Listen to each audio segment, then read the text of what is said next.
રાજકોટની ઘટના બાદ સમગ્ર ગુજરાતમાં તંત્ર એલર્ટ થયું છે। સલામતીના પગલે કાપડ માર્કેટમાં ફોસ્ટા અગ્રણીઓ અને પોલીસે મહત્વની બેઠક યોજી હતી। રાજકોટની ઘટના બાદ સમગ્ર ગુજરાતમાં તંત્ર એલર્ટ થયું છે। સુરતમાં પણ પોલીસ એક્શન મોડમાં આવી છે। ટેક્સટાઇલ માર્કેટમાં લોકોની સલામતી બાબતે મહત્વની મીટિંગ મળી હતી। આ મીટિંગ ફોસ્ટા ખાતે પોલીસ કમિશનર અને ડીસીબી ઝોન 2 પોલીસ અધિકારીઓ સાથે યોજાઈ હતી। ફોસ્ટાના હોદ્દેદારોની ઉપસ્થિતિમાં ફાયર વિભાગની એનઓસી અને બીયુસી બાબતે મીટિંગની ચર્ચા કરવામાં આવી હતી।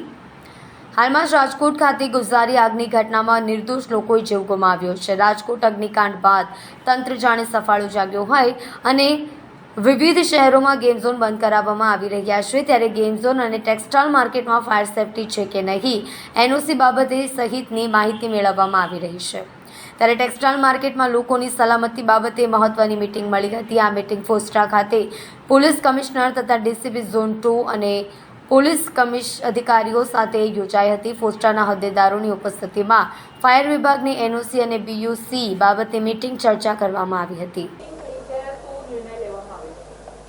આજરોજ પોસ્ટાની ઓફિસ ખાતે સલાબતપુરા પોલીસ સ્ટેશનના પીઆઈસી એસીપીસી અને અમારા પોસ્ટાના જે મિત્રો છે અને જે એના એસોસિએશન એની સાથે સાથે માર્કેટના જુદા જુદા માર્કેટના આગેવાનો એના જે ચેરમેન અને જે મેનેજર હોય છે એ બધા સાથે મળી અને એક સિક્યોરિટી રિલેટેડ એક મિટિંગ કરવામાં આવી છે। આ મિટિંગમાં જે ફાયર સેફટી, બિલ્ડિંગ સ્ટ્રેન્થનિંગ, આ ઉપરાંત ઇન કેસ ઓફ ઇમરજન્સી કઈ રીતના એક્ઝિટ થવું એ બાબતે વિસ્તૃત ચર્ચા કરવામાં આવી છે।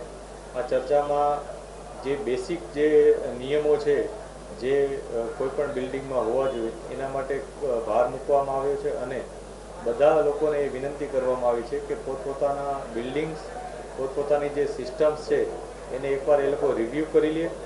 જે પણ ક્ષતિઓ હોય અથવા જે પણ પૂર્તતા કરવાની બાકી હોય એ સમયસર કરી લે, જેથી કોઈપણ જાતનું કોઈ દુર્ઘટના બની ન શકે અને કોઈપણ સંજોગોમાં કદાચ કંઈ બની જાય તો એ સંજોગોમાં મેક્સિમમ હ્યુમન સેફટી રહે અને કોઈપણ જાતનું જાનમાલનું નુકસાન ન થાય અથવા ખૂબ જ ઓછું નુકસાન થાય એવું કંઈક કરી શકીએ એ માટે એક હેલ્ધી અમારી ચર્ચા થઈ છે બધાથી અને તમામને સાંભળવામાં પણ આવ્યા છે। લોકોની પોતાના પણ કેટલાક પ્રશ્નો હતા એ પણ અમે સાંભળ્યા છે। સાથે પોસ્ટા દ્વારા પણ પોતાના મંતવ્યો રજૂ કરવામાં આવ્યા છે અને તમામે આ વસ્તુમાં એક સાથે મત પુરાવ્યો છે કે કોઈપણ સંજોગોમાં સેફટી એ હંમેશા કોઈપણ બિલ્ડિંગમાં, કોઈપણ સંસ્થામાં પ્રાયોરિટી હોવી।